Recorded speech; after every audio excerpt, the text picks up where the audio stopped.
آج کے سماجی دور میں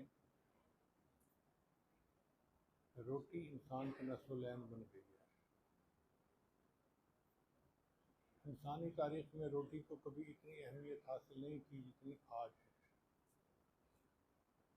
ہر بندہ اس کوشش میں ہے کہ میں بہتر سے بہتر روٹی کا انتظام کر لوں، اور اس میں حلال اور حرام کی تمیز وہ ختم کر چکا ہے۔ جائز ہو یا ناجائز ہو، یہ ایک طرف ہے، مجھے پیسہ کمانا ہے اور روٹی کھانی ہے۔ اور یہ بھی عجیب شان ہے اللہ کی کہ جتنی نعمتیں بندوں کو آج میسر ہیں اس سے پہلے کبھی نہیں تھی۔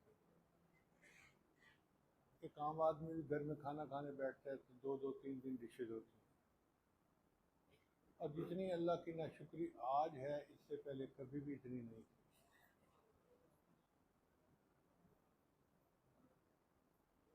نبی علیہ الصلوۃ والسلام نے ہمیں کسی موقع پہ تنہا نہیں چھوڑا۔ اللہ کے پیارے حبیب صلی اللہ علیہ وسلم نے ہمیں ایسے طریقے بتائے کہ جس سے ہماری رزق کی پریشانی ختم ہو سکتی ہے۔ چنانچہ قرآن و حدیث پر غور کرنے سے ہمیں 17 ایسے پوائنٹ ملے ہیں جن کو ہم نے یکجا کر دیا ہے۔ تو آپ یوں سمجھیں کہ یہ چابیوں کا ایک گچھا ہے جو نبی علیہ السلام نے دیا کہ تم اس کو استعمال کرو گے تو اللہ رزق کے دروازے کھول دیں۔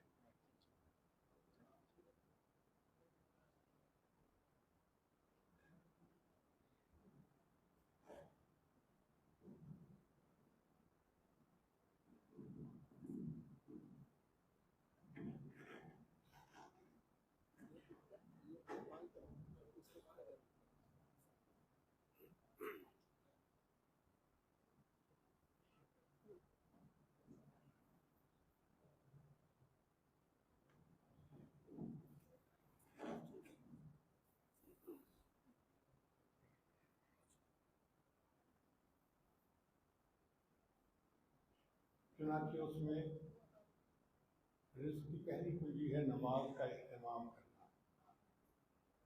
اللہ تعالیٰ ارشاد فرماتے ہیں وَأْمُرْ أَهْلَكَ بِالصَّلَاةِ وَاصْطَبِرْ عَلَيْهَا لَا نَسْأَلُكَ رِزْقًا نَحْنُ نَرْزُقُكَ۔ اپنے اہل خانہ کو نماز کا حکم دیجیے اور اس پر جمے رہیے۔ ہم آپ سے رزق کمانا نہیں چاہتے، رزق آپ کو ہم دیں گے۔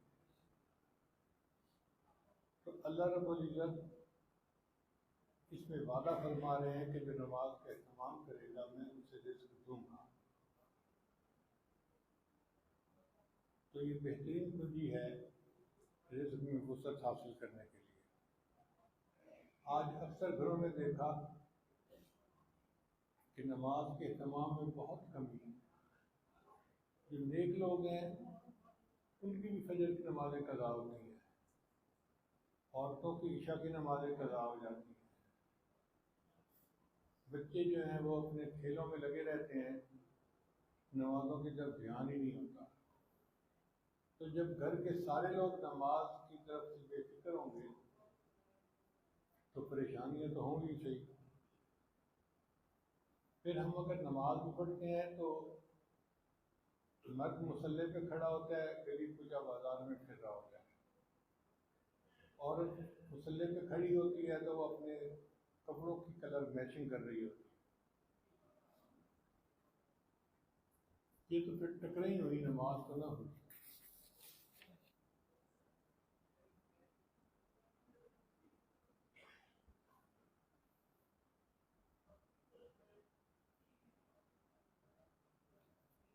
رزق کی دوسری کنجی ہے کثرت استغفار۔ قرآن مجید میں اللہ تعالیٰ ارشاد فرماتے ہیں وَقُلْتُ اسْتَغْفِرُوا رَبَّكُمْ إِنَّهُ كَانَ غَفَّارًا يُرْسِلِ السَّمَاءَ عَلَيْكُمْ مِدْرَارًا وَيُمْدِدْكُمْ بِأَمْوَالٍ وَبَنِينَ وَيَجْعَلْ لَكُمْ جَنَّاتٍ وَيَجْعَلْ لَكُمْ أَنْهَارًا۔ تو اللہ تعالیٰ نے مال دینے کا وعدہ فرمایا ہے جو کثرت سے استغفار کرتا ہے۔ ایک حدیث مبارکہ میں نبی علیہ السلام نے ارشاد فرمایا من اکثر من الاستغفار جعل اللہ له من كل هم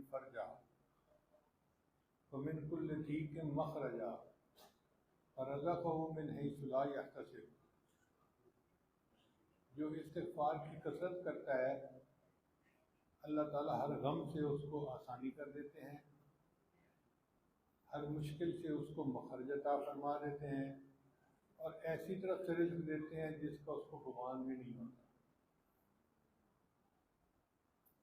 قرآن عظیم الشان میں یہ اللہ رب العزت کا وعدہ ہے، تو ہمیں یقین رکھنا چاہیے کہ واقعی استغفار کی کثرت سے اللہ ہمارے رزق کی پریشانیاں ختم کر دیں گے.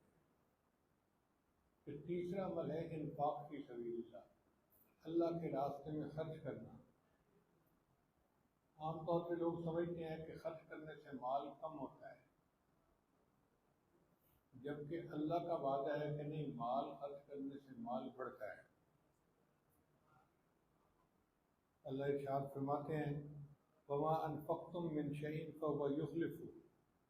تم اللہ کی راہ میں جو خرچ کرو گے اس کا بدلہ مل کر رہے گا. نفق سرنگ کو کہتے ہیں، ایک طرف سے گاڑی جاتی ہے اور دوسری طرف سے نکل جاتی ہے، پھر دوسری گاڑی آتی ہے. اسی طرح اللہ تعالیٰ نے رزق کا انتظام رکھا ہوا ہے کہ بندے کو اللہ رزق دیتے ہیں، جب وہ اللہ کے لیے خرچ کرتا ہے اللہ اسے اور رزق دے دیتے ہیں. اس لیے کہا ہمارے بزرگوں نے انفق ينفق علیک، تم خرچ کرو تمہارے اوپر خرچ کیا جائے گا. حضرت عبداللہ بن عمر اللہ عنہ فرماتے ہیں کہ اللہ تعالیٰ اپنے بعض بندوں کو ڈاکیے کے طور پر استعمال فرماتے ہیں. ان کو رزق دیتے ہیں کہ تم اسے لوگوں تک پہنچاؤ،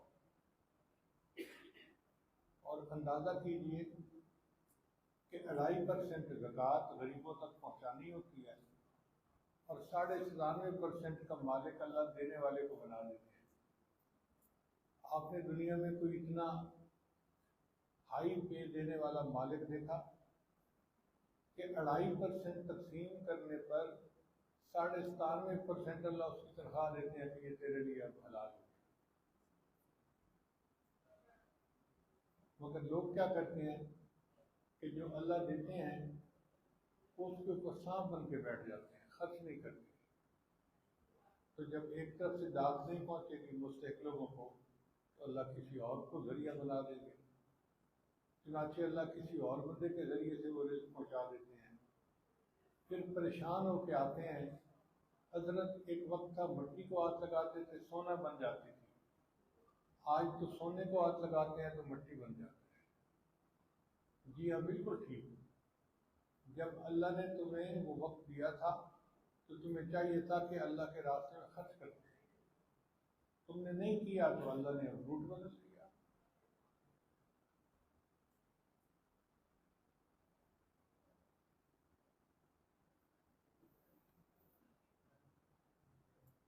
عبداللہ ابن عمر فرماتے ہیں ان اللہ اقوام اختصهم بالنعم لمنافع العباد، کہ اللہ کے کچھ بندے ایسے ہوتے ہیں کہ اللہ نے ان کو اپنے بندوں کے نفع کے لیے مخصوص کر دیا ہوتا ہے. وہ اللہ کے بندوں تک رزق پہنچاتے ہیں اور اللہ ان کو اور رزق دیتا جاتا ہے. ایک کے بدلے 10 کا ملنا تو عام سی بات ہے،